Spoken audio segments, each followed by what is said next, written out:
حابس اسلام channel میں خوش آمدید۔ السلام علیکم ورحمۃ اللہ وبرکاتہ۔ دوستو، آج آپ لوگ کے ساتھ ایک عجیب واقعہ پیش کرنے جا رہا ہوں۔ امید ہے کہ آپ سب لوگ دل سے سنیں گے۔ تو چلو شروع کرتے ہیں اللہ کے نام سے۔ بسم اللہ الرحمن الرحیم۔ ایک صحابی رسول حضرت سعد رضی اللہ عنہ آپ صلی اللہ علیہ وسلم کے پاس تشریف لائے اور عرض کیا، یا رسول اللہ، میرا کالا رنگ مجھے جنت میں جانے سے روک سکتا ہے؟ آپ صلی اللہ علیہ وسلم نے فرمایا کہ کیوں، کیا بات ہے؟ اگر تو ایمان والا ہے تو تجھے جنت میں جانے سے کون روک سکتا ہے؟ عرض کی کہ بات یہ ہے کہ میں غریب آدمی ہوں، میرا رنگ کالا ہے، میں بدصورت ہوں اور بنو سلیم کے اشراف میں سے ہوں۔ اب بات یہ ہے کہ مجھے کوئی لڑکی نہیں دیتا، میری عزت اور کالے رنگ کی وجہ سے کوئی میرے ساتھ رشتہ نہیں کرتا۔ آپ صلی اللہ علیہ وسلم نے فرمایا، آج عامر بن وہب رضی اللہ عنہ آئے ہیں؟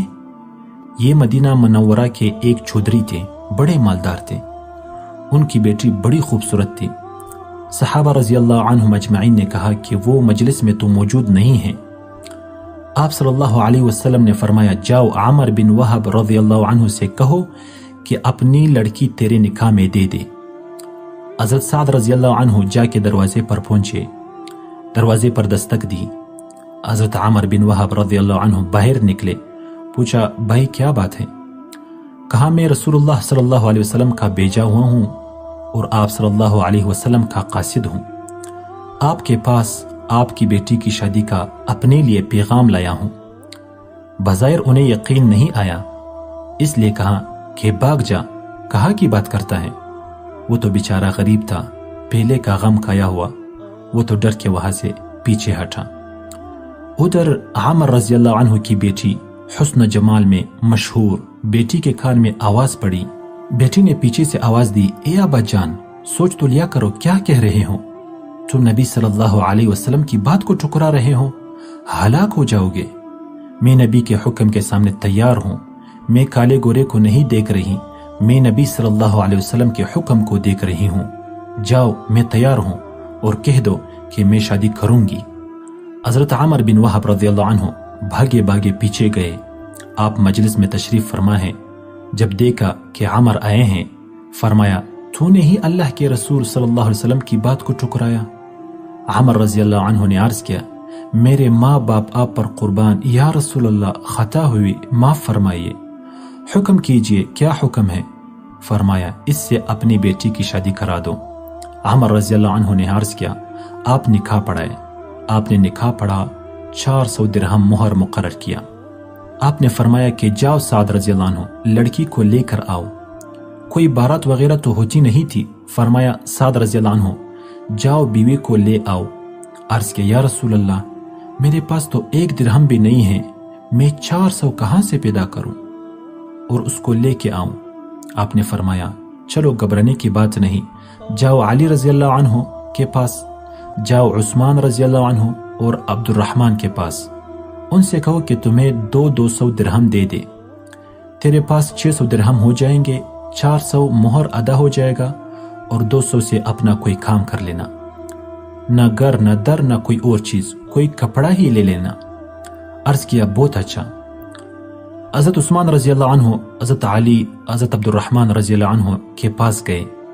انہوں نے خوش ہو کر 200 سے زائد دیا۔ کتنا زیادہ دیا؟ صرف اتنا لفظ آتا ہے کہ 200 اور کچھ زیادہ، 200 اور کچھ 2، 900 یا 1000 ہوں گے۔ اب حضرت سعد رضی اللہ عنہ بڑے خوش کیوں نہ ہوتے بھائی؟ ایک نوجوان جو بڑی خوبصورت لڑکی سے شادی کرنے والا ہو، اس کے جذبات کو کوئی سمجھ سکتا ہے سوائے اس کے جس پر خود گزر رہی ہوں۔ کیا جذبہ ہوگا حضرت سعد رضی اللہ عنہ کا؟ کہنے لگے، لڑکی کو لینے بعد میں جاؤں گا، پہلے تو کچھ سودا بازار سے خرید لوں، 400 تو مہر میں گیا، باقی کا کیا کروں؟ کچھ کا کپڑا اور کچھ کا کھانے پینے کا سامان خرید لوں گا تاکہ میرا کچھ کام چل سکے، گھر کی مشکل بن سکے۔ جب بازار میں داخل ہوئے تو ایک آواز کان میں پڑی، اے اللہ کے دوستو، اللہ کے راستے میں نکلو۔ بس یہ سننا تھا۔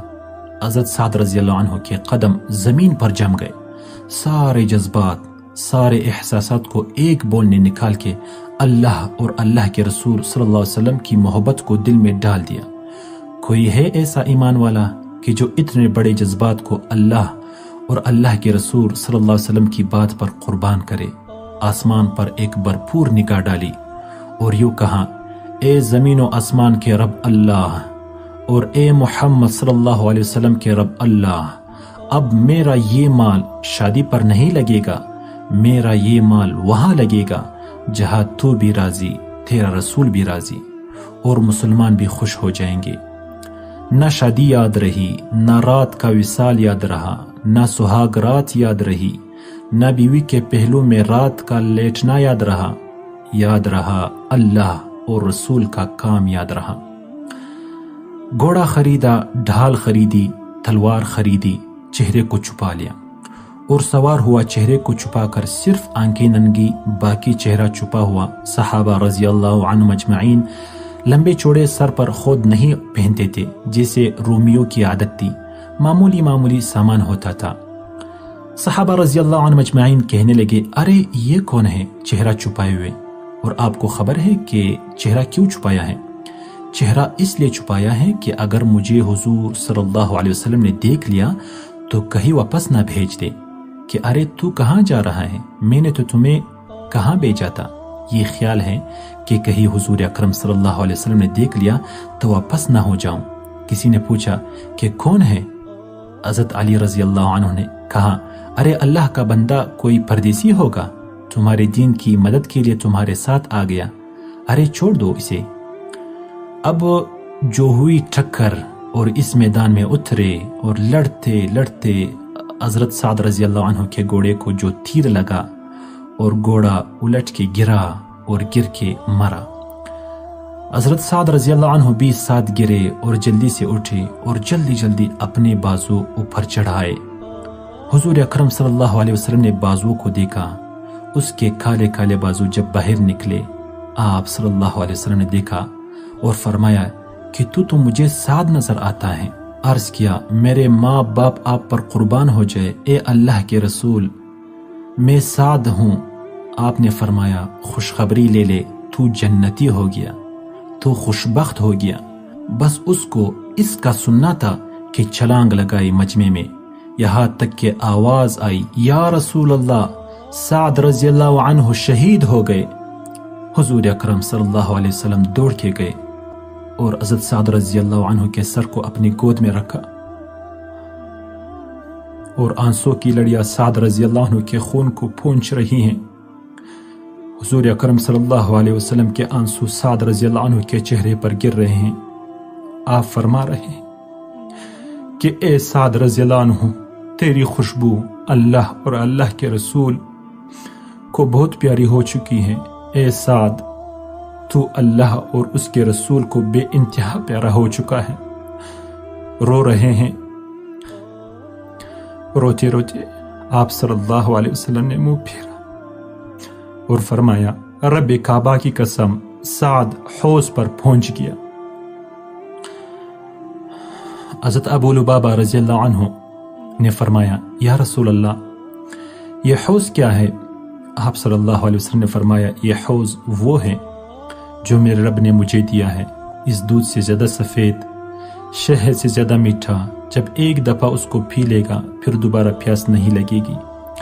حدیث میں آیا ہے، اس حوض کے 4 کنارے، پہلے کنارے پر حضرت ابو بکر صدیق رضی اللہ عنہ، دوسرے کنارے پر حضرت عمر رضی اللہ عنہ، تیسرے کنارے پر حضرت عثمان رضی اللہ عنہ اور چوتھے کنارے پر حضرت علی رضی اللہ عنہ ہوں گے۔ یہ چاروں صحابہ رضی اللہ عنہ مجمعین کناروں پر کھڑے ہیں، امت آ رہی ہیں، یہ پلا رہے ہیں۔ حضرت ابو لبابہ رضی اللہ عنہ نے کہا کہ حوض کا مطلب سمجھ میں آیا کہ اس حوض پر سعد رضی اللہ عنہ پہنچ گیا۔ آپ رضی اللہ عنہ نے پھر عرض کیا، یا رسول اللہ، میں نے مختلف باتیں آپ میں ملاحظہ کی، ایک تو آپ روئے، پھر آپ ہنسے، پھر آپ نے منہ پھیر لیا، یہ کیا ماجرا ہے؟ حضور اکرم صلی اللہ علیہ وسلم نے فرمایا کہ میں جو رویا ہوں تو اپنے اس صحابی رضی اللہ عنہ کی قربانی اور شوق پر رویا ہوں، اس کی جدائی پر رویا ہوں۔ کس حال میں تھا، کس طرف کو جا رہا تھا، کن جذبوں میں جا رہا تھا اور کیسے عمر پر قربان ہوا، اس بات پر رو رہا ہوں۔ اور میں ہنسا اس بات پر جب میں نے جنت میں اس کو دیکھا اور اللہ کی برگاہ میں اس کے درجے کو دیکھا تو میں ہنس پڑا، اور جو میں نے منہ کو پھیر لیا، اس لیے منہ کو پھیر لیا کہ میں نے دیکھا کہ جنت کی حوریں اس کی بیویاں دوڑتی ہوئی آ رہی ہیں اور تیز دوڑ کے آ رہی ہیں کہ ان کے پنجلیوں سے کپڑا ہٹ گیا اور ان کے پاؤں میں پازیب چھن چھن کرتی مجھے نظر آ رہی تھی۔ تو میں نے شرم سے منہ پھیرا اور فرمایا کہ ابلغو، جاؤ ان کی بیوی سے کہہ دو کہ اللہ نے سعد رضی اللہ عنہ کو تیرے سے زیادہ خوبصورت بیویاں عطا فرما دی ہیں۔ تو میرے دوستو، بندے کی اللہ سے محبت کے منظر پر آپ حضرت سعد رضی اللہ عنہ کا واقعہ تو پڑھ ہی چکے ہوں گے۔ حقیقت میں یہ واقعہ حضرت سعد رضی اللہ عنہ کی اللہ سے شدت محبت پر دلالت کرتا ہے کہ آپ رضی اللہ عنہ اللہ کی محبت میں، حسن میں بے مثال اور مالداری میں لاجواب بیوی کو بھی اللہ کی محبت میں ترجیح نہ دی، حتیٰ کہ نوجوانی کی اٹھتی ہوئی خواہش کو بھی سینے میں دفن کر کے حکم الہی کو مقدم رکھا۔